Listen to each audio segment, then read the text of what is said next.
देखिए, आज हम सभी के लिए और पूरे देश के लिए एक बहुत ही महत्वपूर्ण दिन है।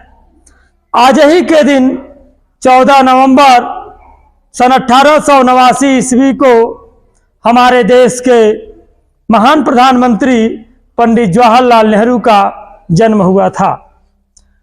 पंडित जी को बच्चों से बहुत ही अत्यधिक प्रेम था और इसी कारण पंडित जवाहरलाल नेहरू जी ने अपने जन्म दिवस को बाल दिवस के रूप में मनाने के लिए लोगों से कहा और स्वयं भी नेहरू जी अपने जन्म दिन को बाल दिवस के ही रूप में मनाते थे।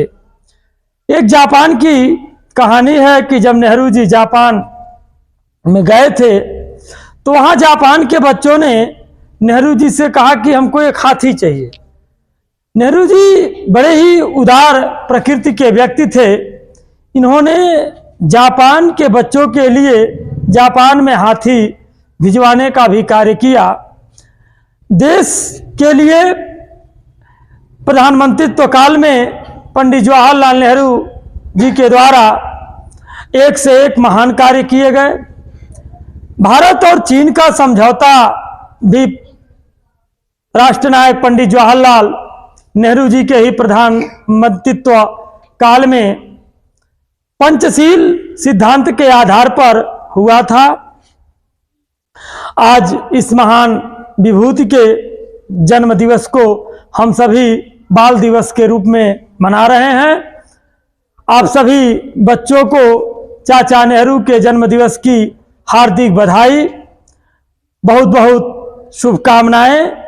आप सभी लोगों का भविष्य मंगलमय हो और हमारे देश के प्रथम प्रधानमंत्री पंडित जवाहरलाल नेहरू जी के जीवन से आप उत्तम प्रकार की प्रेरणा को प्राप्त करें और जिस प्रकार से पंडित जवाहरलाल नेहरू जी को राष्ट्र के नायक के रूप में माना जाता है, मेरा यह आप सभी लोगों को आशीर्वाद है कि आप सभी भी एक दिन राष्ट्र नायक और राष्ट्र नायिका के रूप में हमारे देश का मस्तक ऊंचा करें और हमारे साथ साथ हमारे विद्यालय परिवार और अपने परिवार, अपने क्षेत्र, अपने देश का नाम ऊंचा करें। जिस प्रकार से पंडित जवाहरलाल नेहरू जी के द्वारा हमारे देश का नाम ऊंचा किया गया और गौरवशाली प्रतिभा आप में भी स्थापित हो। जिस प्रकार से इस महान राष्ट्र नायक के हृदय में गौरवशाली प्रतिभा विद्यमान थी, उसी प्रकार आप सब में भी गौरवशाली प्रतिभा विद्यमान हो। ऐसी मां सरस्वती से कामना करते हुए हम आप सभी लोगों को ढेर सारी बधाइयों के साथ शुभकामनाएं देते हैं।